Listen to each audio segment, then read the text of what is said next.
This is an emergency broadcast from the Hartley School District in coordination with the County Office of Emergency Response. All residents within district limits are instructed to remain indoors and secure all points of entry until further notice. Please do not call emergency services unless there is immediate danger to life. This is not a test. At approximately 4:17 a.m., initial reports were received of localized disturbances in the East Hollow neighborhood, primarily involving unusual animal behavior. Multiple residents described hearing familiar scratching sounds at back doors, typically low and rhythmic, consistent with those of a household pet attempting re-entry. The sound was most commonly reported by families who have previously lost a dog. If you have lost a pet in recent weeks or months, it is imperative that you do not approach the source of the scratching. Do not look through peepholes or windows. These entities appear to have memorized the specific knocking patterns or scratch cadence your dog once used. They do not tire, they do not stop, and they know exactly how long you waited to let your pet in.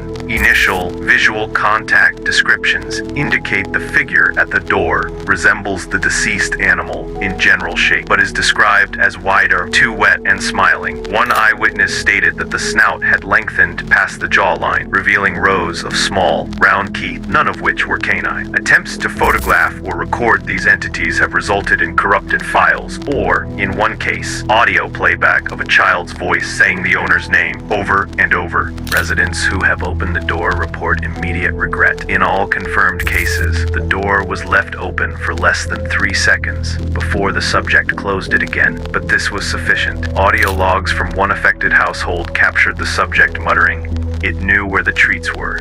It knew where we buried her." One man was found in his basement, clutching a collar and whispering, "She remembered the trick, but she didn't stop." Once the door has been opened, even briefly, the scratching stops, but you will begin hearing it elsewhere. First beneath the bed, then in closets, inside walls. The sound becomes wetter, like flesh slapping against drywall. In these cases, residents often report hallucinations of barking, or worse, laughter, coming from their children's bedrooms. Do not investigate. Do not engage. As of this message, 6 homes are under observation. The doors remain closed, but movement has been detected around attic spaces, despite all animals inside being accounted for. The smell is described as burnt fur and spoiled milk. A veterinarian who attempted to examine one of the intruding figures refused to speak afterward, writing only, "Dogs don't stand like that." This will be the last advisory on this matter. If the scratching begins at your door, especially after 2 a.m., do not answer. The thing outside is not your dog. It knows how your dog moved. It knows how your dog sounded, but it is not confused. It is practicing. Keep your doors locked. Do not call its name, and above all, do not reward it for remembering you.